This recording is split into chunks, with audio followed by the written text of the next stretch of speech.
We wondered how our friends in Australian government were going to slow down the property market. They've done it, and they've done it with first home buyers. Stay tuned.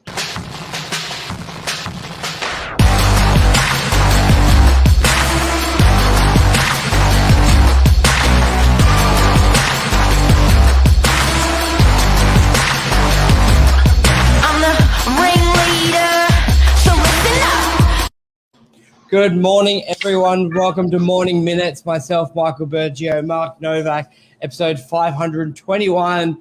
First homeowners have had a 42% surge in the last sort of 10 to 12 months. It's been one of the strongest markets in property, and sort of any property around that 400 to 800, 400 to 650, 700,000 has had big increases, a lot of numbers, up until now, we've had a lot of incentives to push that market, but it could all be over now. It could all be over.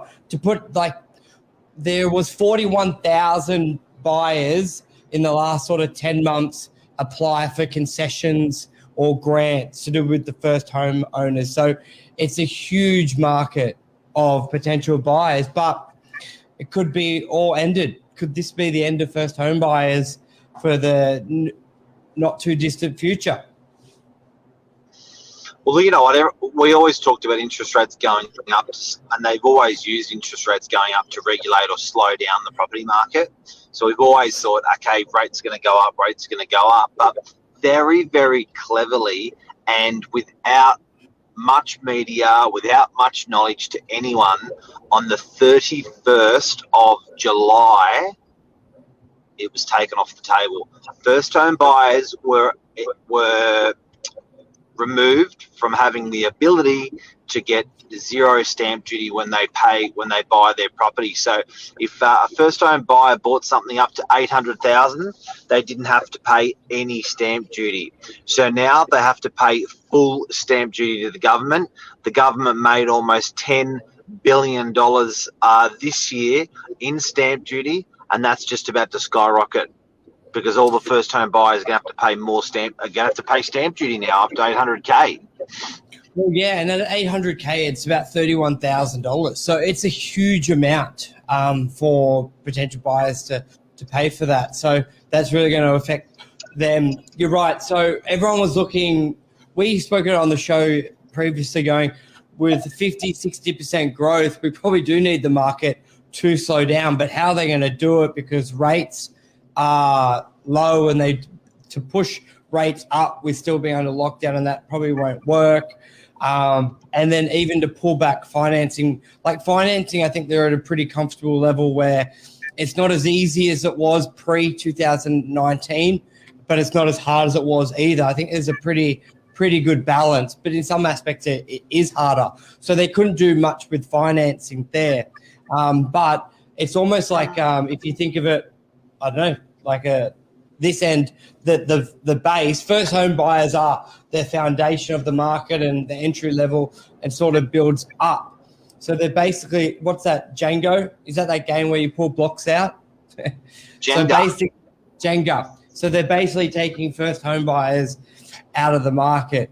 So because I know it's not necessarily about the $31,000, if that will make a difference, but it's also, first home buyers are very emotional. They're very unsure if property is the way for them to go. And think how much first home buyers already second guessed about buying property, and they had the best deal in the marketplace. They're already worrying and second guessing themselves. So I think by taking this exemption without it being so good to be true, because we were sitting on we were doing shows and being like, you've got the 5% deposit deal, you've got no stamp duty. It's like they're basically you use your super. Yeah, you use your super. They're almost, it's literally the definition of taking a horse to water and seeing if it will drink, sort of thing. And I don't know if first home buyers on their own accord, without all these grants and it being too good to be true, will push the market. Therefore, I think we may see a pretty sharp correction or decrease in numbers. That may not decrease in price. It may, whenever you're not having as many buyers through a property. It will definitely bring buyers down by 31,000 in serviceability and what they're buying 41, for. yeah. Well, yeah, look, I think that insurance. and people can't forget that, it's been around, the first home buyer incentives have been around for probably a good 7 years now. There's been huge incentives in the marketplace. This is the first time in 7 years that it's been removed. I think the government introduces incentives like this to introduce affordability. Yes. Affordability is probably at its worst time than ever. If you look at what price has done, it's made affordability go the other way. So it's counterintuitive, but it's gone the other way now. So when property values have almost doubled in that 7-year period, and now they're removing first home buyer incentive of paying no stamp duty.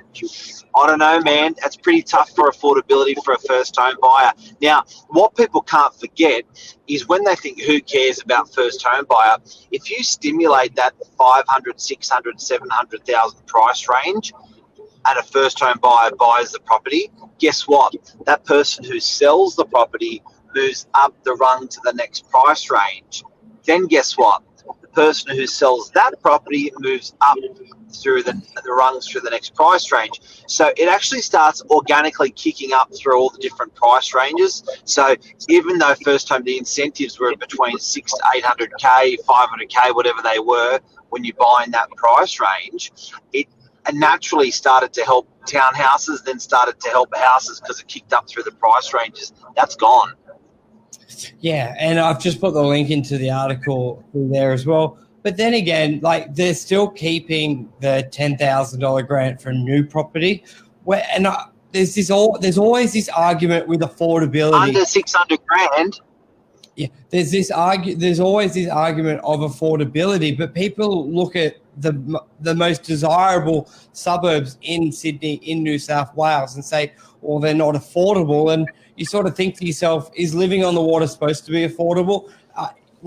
Sure, I think this could be a bigger push for construction for new suburbs, maybe outside your city pockets, maybe that radius, instead of going, well, within 5 to 15 kilometres of the CBD, trying to control that market, it just keeps going up and up. So we need to make affordable homes in other areas, because you can still buy homes for 600 grand.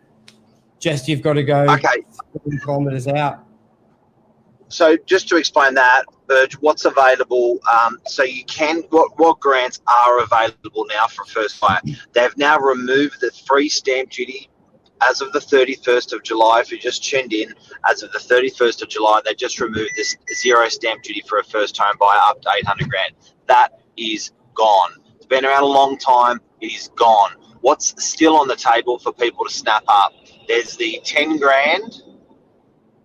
Yeah, it's. I'm just trying to get the wording for it, but basically, $10,000 grant under first home owner grant scheme is managed by revenue. You can apply, blah, blah, blah. Let me click here. I'll put the link to it. So there, but basically 600K, up to 600K. If it's new, whether it's a unit or a house, they will give you $10,000 up, like cash, effectively. If you do that. Second to that, what else is available? You can use your superannuation. So that's still on the table, where a first home buyer can use their voluntary contributions to super, and they can use that for a deposit. I think it's 15 grand each year they can pull out, and it's up to 30 grand from memory. So if you've got excess money sitting in your super as a first home buyer, that can form part of your deposit. What else is available? There's still, I believe, I'm just Googling it now, New South Wales First Home Grant still use super fund scheming, voluntary. There's still, if people would still have, if I know a couple of people within the last month have still done the 5% deposit one with those spots, because not everyone's That's my favourite. Yeah. That's my favourite incentive.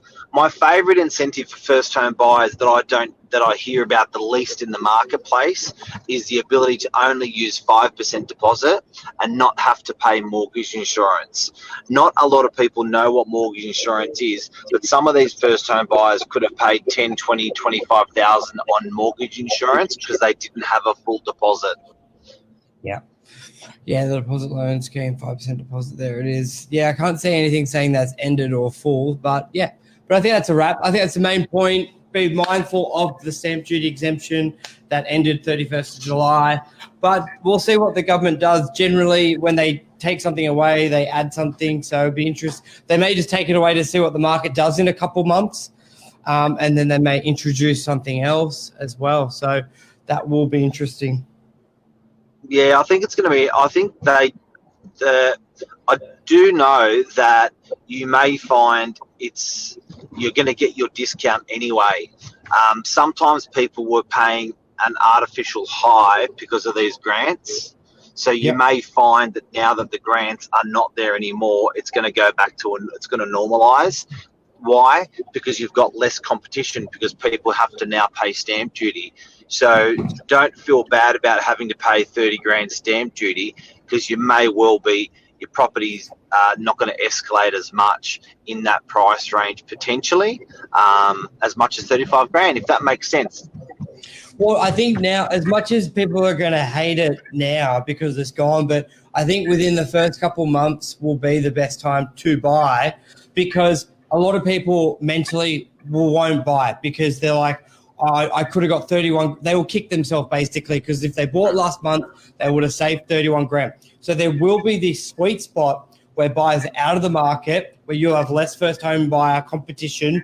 You swoop in, you buy. You may buy it for $580 instead of $600 because there's less competition. But eventually, those first home buyers will get past that. They'll realize that property, even if you pay stamp duty, is a great investment. Interest rates are cheap, and then they'll come back into the market. That may only take 2 weeks. It may take 2 months. It may take 6 months. But I think there will be that cycle of first home buyers kicking themselves, not going to opens, and then coming back with a flurry saying, shit, like money's cheap, we got to buy. I still need somewhere to live, regardless of paying stamp duty or not.